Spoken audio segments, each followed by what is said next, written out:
Hello दोस्तों, मेरा नाम आरदी है और स्वागत है आपका फिर से मेरे चैनल धोड़े आर विजन पर। आशा करती हूँ कि आप सभी अच्छे होंगे। आज मैं आपको एक खूबसूरत तुर्किश फिल्म हॉट स्वीट साउर के बारे में बताऊंगी, जो 2017 में रिलीज हुई थी। इस फिल्म में बुगरा गुलसोय मेल लीड मुराद के रूप में और शानदार ओज़गे ओस्पेरेंची फीमेल लीड डिएगो के रूप में है। IMDb पर इसे 6 आउट ऑफ 10 की रेटिंग मिली है, लेकिन मुझ पर भरोसा करें, कहानी नंबरों से कहीं अधिक मनोरंजक है। आज की फिल्म हमें दिखाती है कि जब दो दिल सच में एक जैसी भावनाएं साझा करते हैं, तो समय भी पावरलेस हो जाता है और प्यार लोगों को सबसे प्यारे तरीकों से एक दूसरे को टीज करने के लिए प्रेरित करता है। तो चलिए अब और समय बर्बाद किए बिना हमारी फिल्म शुरू करते हैं। हमारी फिल्म की शुरुआत दो छोटे बच्चों ग्रीन और बिग से होती है, जो साथ में बड़े होते हैं और बहुत अच्छे दोस्त हैं। वे मुराद और डिएगो हैं और वे हमेशा रूल्स गेम साथ खेलते थे, हर नियम का पालन करते हुए। उनका जीवन खुशियों और आनंद से भरा हुआ था। एक दिन डिएगो मुराद से नाराज हो गई क्योंकि उसने एक नियम तोड़ दिया था। उसने एक केक शिक्षक के चेहरे पर फेंक दिया। उनके ग्रेजुएशन पार्टी में वह शुरू में मुराद के साथ नहीं गई, लेकिन जब पार्टी में पहुंची तो उसने मुराद को किसी और लड़की के साथ पाया और जेलस होगी। डिएगो ने मुराद को अपनी तरफ खींच लिया और वे दोनों अपने पसंदीदा गाने पर नाचने लगे और स्विमिंग पूल में कूद पड़े। उनके आसपास सभी को मुराद और डिएगो के प्यार के बारे में पता था। मुराद ने उसे वादा किया कि वह कभी उसे नहीं छोड़ेगा और उसे भी कभी उसे छोड़ने का विचार नहीं करना चाहिए, क्योंकि वे अपनी जिंदगी साथ बिताएंगे। लेकिन एक दिन कुछ अप्रत्याशित होता है। डिएगो मुराद को आश्चर्यचकित कर देती है और तय करती है कि उन्हें अलग हो जाना चाहिए।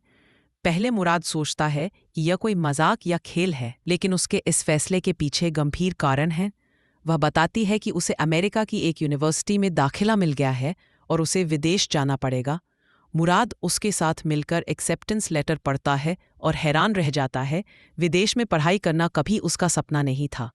वह उसके साथ जाने की पेशकश करता है, लेकिन वह मना कर देती है और समझाती है कि स्टडिंग अब्रॉड उसका सपना है और उसमें उसका कोई स्थान नहीं है।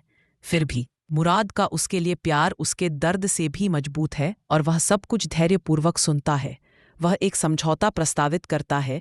वे 5 साल अलग रह सकते हैं, जबकि वह अपना सपना पूरा करे। इस दौरान वे एक दूसरे से न तो बात करेंगे और न ही एक दूसरे के बारे में पता लगाने की कोशिश करेंगे। 5 साल बाद अगर दोनों अभी भी सिंगल हैं और किसी और से शादी नहीं हुई है, तो वे फिर से मिलेंगे और शादी करेंगे। वे सहमत होते हैं कि उनकी रियूनियन की तारीख 6 जून होगी। भारी मन से डिएगो रवाना हो जाती है, दुखी कि उसने मुराद के साथ ऐसा किया, और अपने जीवन को स्वतंत्र रूप से जीने के लिए यात्रा करती है। फिर हम देखते हैं कि मुराद एक प्रसिद्ध रेस्टोरेंट में सूस शेफ के रूप में काम कर रहा है, जबकि डिएगो इज़मीर में एल्बर्ट के साथ रह रही है, जो उसकी सेरामिक्स और हैंडीक्राफ्ट्स की दुकान में असिस्टेंट है। एक दिन डिएगो एक कुकिंग कंपटीशन देखती है जिसमें मुराद भाग ले रहा होता है। यह पहली बार है जब वह उसे छोड़ने के बाद देख रही है। एल्बर्ट उसकी नॉस्टैल्जिया को नोटिस करता है और उसे प्रोत्साहित करता है कि वह मुराद को कॉल करे और उसके बारे में सच जाने। लेकिन डिएगो हिचकिचाती है, अब उसके प्रति मुराद की फीलिंग्स के बारे में अनिश्चित है। उसकी जिंदगी के बारे में कुछ नहीं जानती और डरती है कि शायद वह किसी और के साथ इन्वॉल्व्ड हो गया हो। उसे कॉल करना मतलब हो सकता है कि उसने उन्हें खो दिया, क्योंकि उसने उनका एग्रीमेंट तोड़ दिया। फिर भी उसके लिए उसका प्यार स्पष्ट है। उसे सामने देखकर वह उसे कॉल करती है। मुराद उसकी कॉल से आश्चर्यचकित होता है, कंफ्यूज्ड है और नहीं जानता कि क्या कहे। वह उसे बताती है कि वह इज़मिर में है, लेकिन इस्तांबुल आएगी एक आर्ट एग्जिबिशन के लिए। वे दोनों मिलने का प्लान बनाते हैं। डिएगो इस्तांबुल पहुंचती है। सबसे पहले वह उस रेस्टोरेंट जाती है जहां मुराद काम करता है। दोनों एक दूसरे को देखकर खुश होते हैं। वे अपनी जिंदगी और पिछले 5 वर्षों को कैसे बिताया, इस पर बातचीत करने लगते हैं। मुराद उसकी बैग को देखकर समझ जाता है कि वह जिस होटल में रह रही है वह रेस्टोरेंट से दूर है, जिससे उसे पता चलता है कि उसने होटल जाने से पहले उससे मिलने का फैसला किया। वह उसे टीज करता है कि वह उसे मिलने के लिए कितनी उत्सुक है। उसी समय एलीज आती है और मुराद उन्हें एक दूसरे से मिलवाता है। डिएगो को जब पता चलता है कि एलीज उसकी फियोंसे है तो वह शॉक्ड हो जाती है। वह खुद को संभालने की कोशिश करती है और मुस्कुराती है, लेकिन अंदर से दुखी है कि उसने किसी और से एंगेजमेंट कर ली।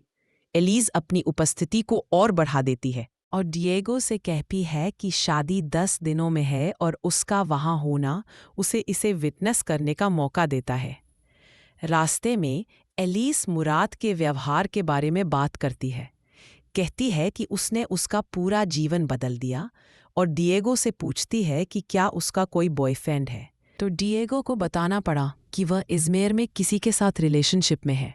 अजीब बात यह है कि उसने जो कहा उसने मुराद को अपसेट कर दिया। एलीस ने इंसिस्ट किया कि डिएगो उनके घर जियोव्स के यहाँ रहे बजाय होटल जाने के। पहले डिएगो ने मना किया, लेकिन एलीस की परसिस्टेंस से वह मान गई। जब वे घर पहुंचे, मुराद ने उसे बताया कि ये वही जगह है जहां वह रहता था। लेकिन एलीस को यह पसंद नहीं आया और उसने दूसरा स्थान चुना। डिएगो को आश्चर्य हुआ कि ऐसी जगह उसे अपील क्यों नहीं की। डिएगो को लगा कि एलीस को मुराद और उसके बीच किसी संबंध का शक है और उसे रहने की इंसिस्ट करना मुराद के लिए एक टेस्ट है। लेकिन मुराद ने कहा कि एलीस उस पर ट्रस्ट करती है और उसे प्यार करती है और ये उसकी चिंता नहीं है।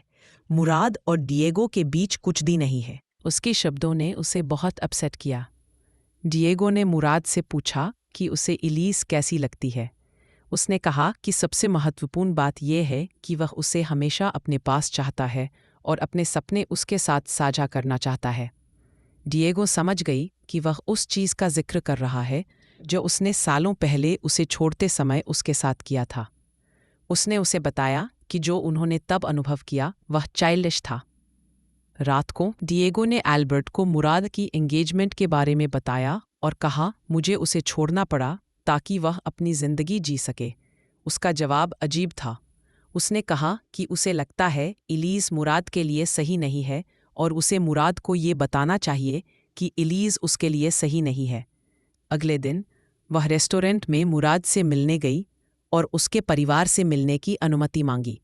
वहां पहुंचकर वह आश्चर्यचकित हुई जब उसने देखा कि एलीस वहां है। वे उसकी मौजूदगी में शादी की तैयारियों के बारे में बातचीत करने लगे। डिएगो दुखी थी और मुस्कुराने में असमर्थ थी। नर्वस होकर उसने गलती से मुराद पर एक ड्रिंक गिरा दिया और उसे एम्बैरेस कर दिया। एल्बर्ट से बातचीत में उसने बताया कि उसने तय किया है कि वह मुराद को सच बताएगी कि वे सालों पहले क्यों अलग हुए थे। उस रात मुराद उसके घर आया। उसने उससे बात की और कहा कि उसे अपनी शादी के बारे में ध्यानपूर्वक सोचना चाहिए और कहा कि वह पुराना जैसा नहीं रहा, वह अब बदल गया है और उसका व्यवहार अजीब सा लग रहा है। मुराद ने कहा कि लोगों का बदलना सामान्य है और वह वही मुराद नहीं रह सकता जिसे उसने छोड़ा था। यह सुनकर वह उसे कुछ भी नहीं बता पाई। जब मुराद जाने वाला था तभी एलीस वहां आ जाती है और दोनों उसे देख हैरान हो जाते हैं। मुराद ने कहा कि वह डिएगो की मदद करने आया था। अगले सीन में हम देखते हैं कि डिएगो चलते चलते अपना संतुलन खो देती है और गिर जाती है। अगले दिन मुराद कुकिंग कंपटीशन के फाइनल स्टेजेस तक पहुंच गया। डिएगो उसके साथ सेलिब्रेट करने गई, लेकिन वहां एलीस को देखकर वह मुराद के साथ होने की उम्मीद खो बैठी और महसूस किया कि वह वास्तव में उसकी जिंदगी में कोई जगह नहीं रखती। उसने एल्बर्ट से कहा कि उसने इज़मिर लौटने का फैसला किया है और उसे फिर से संतुलन खो गया। मुराद ने उसे कॉल किया और उनके दोस्तों द्वारा आयोजित पार्टी में आमंत्रित किया। उसने कहा कि वह अपना बॉयफ्रेंड भी लाए, इसलिए डिएगो को एल्बर्ट पर भरोसा करना पड़ा कि वह उसका बॉयफ्रेंड बनकर आए। पार्टी में मुराद की एल्बर्ट के प्रति जेलसी साफ दिखाई दी, क्योंकि उसने शुरुआत में सोचा कि डिएगो झूठ बोल रही है और उसका कोई बॉयफ्रेंड नहीं है।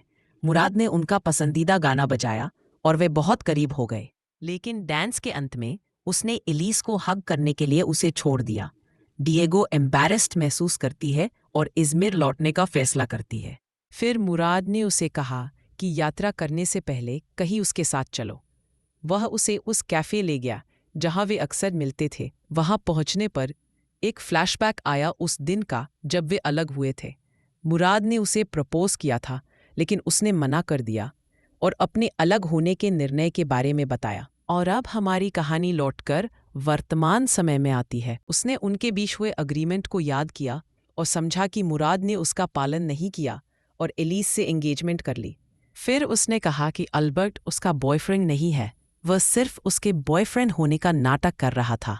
मुराद ने उसे एक वेडिंग इनविटेशन दिया, जिसे उसने सोचा कि उसे हर्ट करने के लिए दिया गया है। उनकी हैरानी के लिए इनविटेशन पर दोनों के नाम लिखे थे। डिएगो शॉक्ड हो गई और मुराद ने सब कुछ कन्फेस्ट किया। एलिस उसके दोस्त की बहन थी और उसने ऐसा दिखावा किया कि वह उससे एंगेज्ड है, ताकि डिएगो को उसकी सच्ची फीलिंग समझ आए।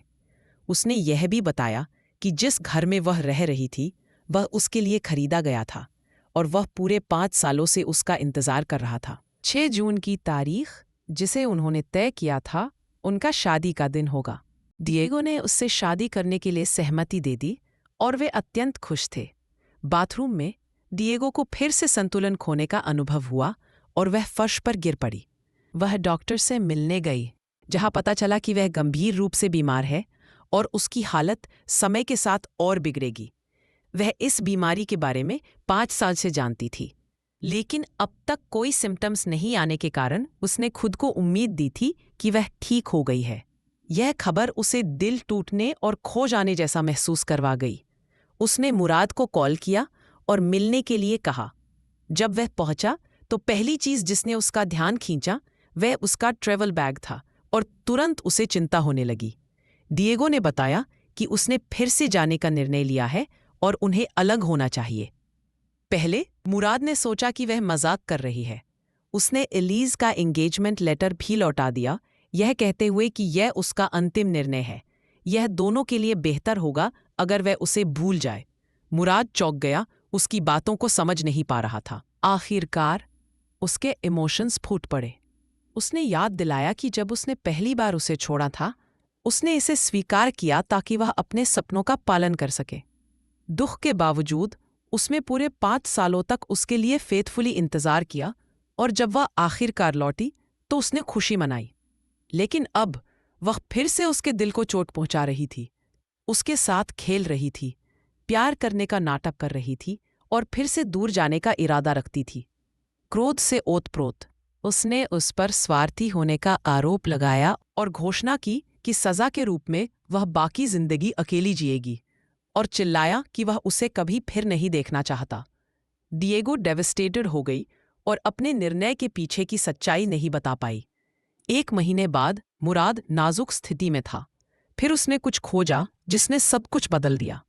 डिएगो ने कभी सच में उसे भुलाया नहीं था। हर साल उसके बर्थडे पर उसने उसे एक गिफ्ट और नोट भेजा।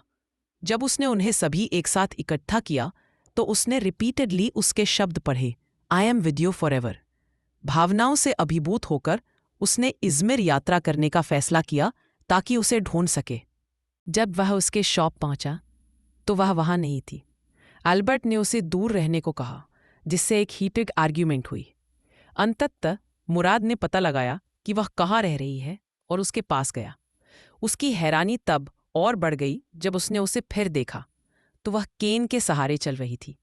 डिएगो, जो कभी इतनी जीवन से भरपूर थी, अब कदम भी उठाने में संघर्ष कर रही थी। सच बताने पर जोर देने पर मुराद ने सुना जब उसने सब कुछ रिवील किया। उसकी इलनेस हेरिडिटरी थी, वही बीमारी जिसने उसकी माँ की जिंदगी ले ली थी। यह फिंगर्स में पैरालिसिस से शुरू होती है, फिर पैरों तक फैलती है और धीरे धीरे पूरे शरीर पर हावी हो जाती है। अंततः नेक और फेस तक पहुंचती है, जब तक मरीज पूरी तरह से पैरालाइज्ड ना हो जाए और केवल अपनी आंखों से ही कम्युनिकेट कर सके। वह इसके बारे में 5 साल से जानती थी। यही कारण था कि उसने पहले उनका रिलेशनशिप तोड़ दिया था। वह मुराद को वही सफरिंग नहीं देना चाहती थी जो उसके पिता ने अपनी माँ की देखभाल करते समय झेला था। जब वह सिम्पटम फ्री रही तो उसने सोचा कि बीमारी चली गई है और इसी ने उसे लौटने का साहस दिया। लेकिन जब सिम्पटम्स वापस आए तो उसने फिर से खुद को दूर कर लिया। आंसुओं के बीच उसने उससे कहा कि वह जाए और अपनी जिंदगी उसके बिना जिए। मुराद उस महिला को इस हालत में देखकर हार्ट ब्रोकन था, जिसे वह प्यार करता था, नहीं जानता था कि उसकी पीड़ा को कैसे कम करे, लेकिन वह जानता था कि वह उसे छोड़ नहीं सकता। वह उसका कांस्टेंट सपोर्ट बन गया, उसके पसंदीदा मील्स बनाता और एल्बर्ट के साथ उन्हें पहुंचाता, उसके साथ छोटे छोटे पलों को भी चेरिश करता। कुकिंग कंपटीशन के फाइनल डे पर मुराद डिस्ट्रैक्टेड था, उसके थॉट्स केवल डिएगो में ही लगे थे। एल्बर्ट ने उसे कन्विंस किया कि वह आए और उसे चीयर करे। जब मुराद ने उसे ऑडियंस में देखा तो उसने महसूस किया कि वह उसे फिर कभी जाने नहीं दे सकता। उसी समय उसने प्रपोज किया। डिएगो ने स्वीकार कर लिया और उन्होंने अपनी एंगेजमेंट सेलिब्रेट की। हालांकि डिएगो की इलनेस का मतलब था कि उनका भविष्य कठिन होगा, मुराद को उस पर गर्व था कि वह उसके साथ खड़ा है। वह जानता था कि उनका रास्ता चैलेंजेस से भरा होगा, लेकिन उसका प्यार उसके लिए अडिग था, किसी भी बाधा से मजबूत। वह हर चीज में उसका सपोर्ट करता, उसके सभी नीड्स का पेशेंस और केयर के साथ ध्यान रखता। डिएगो सच में लव्ड महसूस करती थी, समझते हुए कि मुराद की डिवोशन जेन्युइन है। उसने कभी उसे सिक या वीक नहीं माना, बल्कि सिर्फ उस महिला को देखा जिसे वह प्यार करता था। मुराद सबसे खुश तब होता था जब वह उसके साथ जीवन के हर छोटे बड़े पल साझा कर सकता। समय के साथ वे अपना परिवार बसाना शुरू करते हैं। उन्होंने उस प्यार को चेरिश किया जिसने उन्हें फिर से मिलाया, और हर पल को पूरी तरह जीने का निर्णय लिया। अंत में मुझे इतना ही कहना है कि अगर आप सच में किसी से प्यार करते हैं तो आप उन्हें वैसे ही स्वीकार करते हैं जैसे वे हैं, बिना उन्हें बदलने की कोशिश किए। प्यार को बढ़ने के लिए समय चाहिए, ठीक वैसे ही जैसे फूल को खिलने में समय लगता है, और जब आप उसे पेशेंस और केयर देते हैं तो वह खूबसूरती से खिलता है। और मेरे सभी दर्शकों के लिए जो अपना प्यार या भावनाएं अपने पार्टनर से छुपा रहे हैं या किसी क्रश को लेकर हिचकिचा रहे हैं, अपने दिल पर विश्वास करें। यह हमेशा आपको संकेत देगा। असली सवाल ये है कि क्या हम उन संकेतों को पहचानने के लिए पर्याप्त समझदार हैं। इसलिए साहसी बने, सब कुछ अपने अंदर रखकर केवल खुद को चोट पहुंचाने के बजाय साहसी बनो। अपने दिल को साझा करो और उनके दिल की भी सुनो, इससे पहले कि बहुत देर हो जाए। तो जुड़े रहिए ऐसी ही दिल को छू लेने वाली खूबसूरत कहानियों के लिए। अगली बार तक के लिए अलविदा। अगर आपको आज की कहानी पसंद आई हो तो लाइक बटन ज़रूर दबाएं और मेरे चैनल को सब्सक्राइब करें। बेल आइकन पर टैप करें ताकि हर नए वीडियो की सूचना आपको मिलती रहे। और हमेशा की तरह, अगर कोई फिल्म है जिसका मैं सारांश बनाऊं, तो नीचे कमेंट में उसका नाम और देश लिखें। मैं आपकी पसंद सुनना चाहती हूं और शायद अगली वीडियो में आपकी सुझाव को शामिल करूं। देखने के लिए धन्यवाद और जल्दी ही फिर मिलेंगे एक और दिल को छू जाने वाली कहानी के साथ।